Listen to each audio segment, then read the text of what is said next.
दलाल के चक्कर में मत पड़ेगा, चाहे दलाल दलाल के रूप में हो या शिक्षक के रूप में हो, उसके चक्कर में मत पड़ेगा। बच कर रहिएगा कि ये भेड़िया धसान को खत्म करना होगा।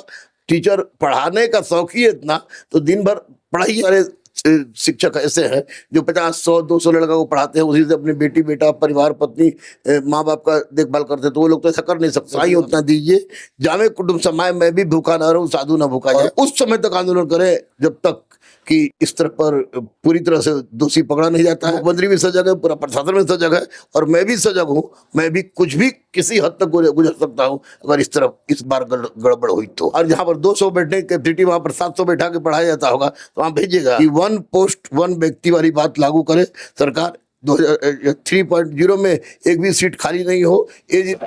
देखिए, दिल्ली में कोचिंग हादसे के बाद पूरे देश में जो है सरकार की नींद टूटी है। बिहार में भी कार्रवाई हो रही है। डीएम जो है पटना के, वो उन्होंने 6 कमेटी बनाई है और 6 कमेटियां जो है पूरे पटना में घूम घूम कर जो है कोचिंग संस्थानों की जांच कर रहे हैं। कई कोचिंग संस्थानों पर गाज भी गिरी है, कई कोचिंग संस्थान बंद है। कई बड़े संस्थान जो थे, जैसे खान सर्किस का संस्थान, उस पर भी अभी फिलहाल जो है बंद किया गया है। हमारे साथ बात करने के लिए गुरु रहमान सर हैं, दरोगा गुरु के नाम से जाने जाते हैं। सर, कई कोचिंग संस्थान यहाँ पे बंद हुए हैं, आपका नहीं हुआ है? नहीं, मेरा नहीं हुआ है, तो आप खुद घूम के देख लीजिए। हमारे पास एसडीओ भी आए थे जो आईए थे 2020 बैच के, और सारे डीएसपी साहब भी आए थे, सारे लोग आए थे, सब फायर वाले भी आए थे। वो सारा मानदंड पर अभी हम खरा उतरे हैं, तो निश्चित रूप से बंद नहीं किया। और मैं देखिए, मैं विश्वास करता हूँ साईं उतना दीजिए, जामे कुटुंब समाए, मैं भी भूखा ना रहूं साधु ना भूखा जाए। तो ऐसी परिस्थिति में बात मैंने डीएम साहब के सामने भी रखी, तो इसलिए कि कभी भी 24/7 कभी भी आके जांच किया जा सकता है। तो मैं उस तरह का कोई काम नहीं करता जो बच्चों के लिए अहितकारी हो।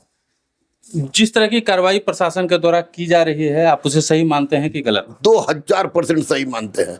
ये तो पटना के डीएम और एसएसपी और एजुकेशन ऑफिसर जो हैं, और जो एसटीओ साहब जो 2020 बैच का आईएएस है, और फायर ब्रिगेड वाले लोग की मानवता इतनी जबरदस्त है कि मैंने तो सोचा भी नहीं था कि ये लोग इतने मानवीय मूल्यों से ओतप्रोत होगा। सच कहिए तो मैंने ऐसा डीएम, ऐसा एसपी आज तक नहीं देखा था जो कि बच्चों के बारे में इतना ज़्यादा, बच्चों के साथ साथ कोचिंग संचालकों के बारे में इतना ज़्यादा सोचेगा। 100% पॉजिटिव, 100% सैल्यूट है उन लोगों को। जिस तरीके का माहौल पटना में बनाया गया है, खास करके कुछ इलाकों में, जैसे मुसल्लेपुर हाट हो गया, भिकना पहाड़ी का जो इलाका हो गया, वहाँ पे अवैध रूप से कोचिंग संस्थान गली मोहल्ले सीढ़ी पे बैठा के बच्चों को पढ़ा रहे हैं। इतना बड़ा बड़ा जो है टीचर पता नहीं चलते हैं, इस तरीके से भी पढ़ाई यहाँ पे हो रही है। तो इस कहाँ तक सही लगता है? सही कैसे लगेगा? गलत है। इसको जब मैं ऑनलाइन को गलत मानता हूँ कि क्योंकि उसमें टीचर और छात्र के बीच आई कांटेक्ट नहीं हो पाता है, तो ये किस दृष्टिकोण से सही होगा?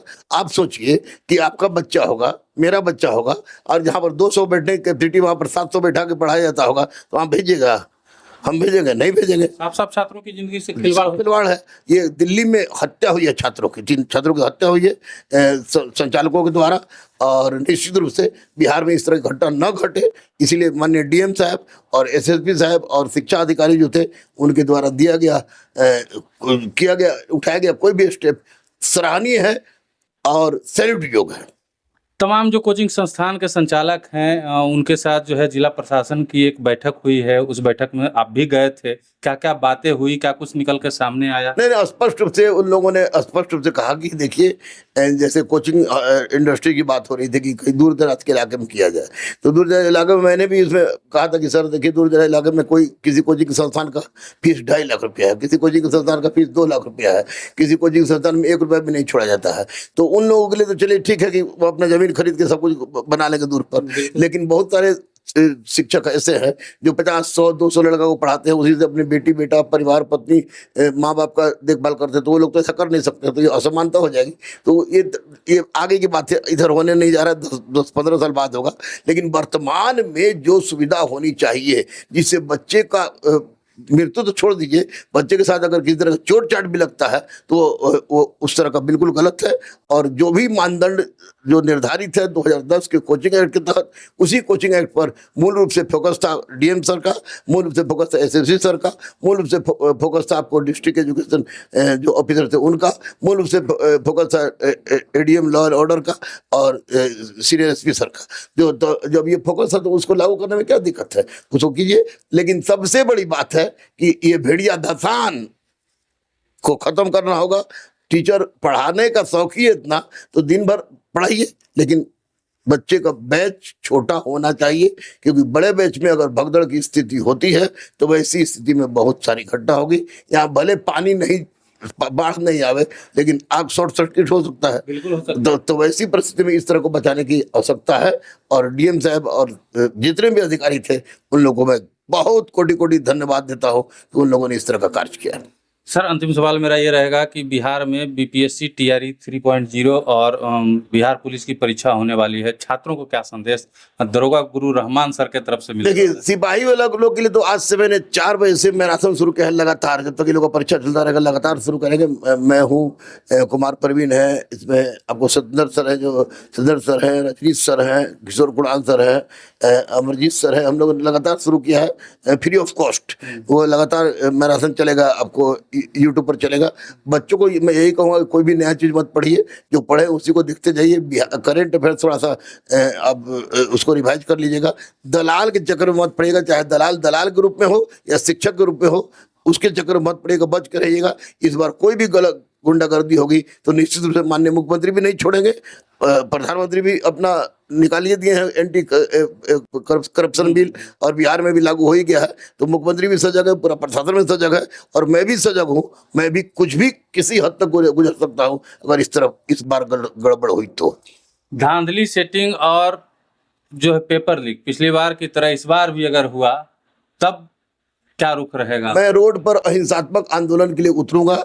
छात्रों से अनुरोध रहेगा कि वो हमारे साथ आए, अहिंसात्मक रूप से हम लोग आंदोलन करें, और उस समय तक आंदोलन करें जब तक कि इस तरह पर पूरी तरह से दोषी पकड़ा नहीं जाता है।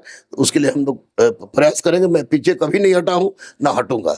और साथ ही साथ टीआर 3 वाले के बारे में बता दूं कि 1 पोस्ट 1 व्यक्ति वाली बात लागू करे सरकार। 3.0 में एक भी सीट खाली नहीं हो, एज रिलैक्सेशन की बात हो, सप्लीमेंट्री रिजल्ट की बात की जो चल रही है वो भी हो, लेकिन जो भी हो बच्चों के हित में हो, और बेरोजगारी दूर इसी से हो सकता है। चलिए, धन्यवाद सर को। और ये थे गुरु रहमान सर जी, दरोगा गुरु के नाम से जाने जाते हैं और पूरे बिहार ही नहीं पूरे भारत में फेमस है। इनका साफ तौर पे मानना है कि कोचिंग संस्थान चाहे जैसे भी हो, वहाँ पे मूलभूत सुविधाएं होनी चाहिए और कोचिंग एक्ट जो बिहार में लागू है उसका पालन होना चाहिए। आप क्या सोचते हैं कमेंट में बताइएगा। देखते रहिए मागी न्यूज़।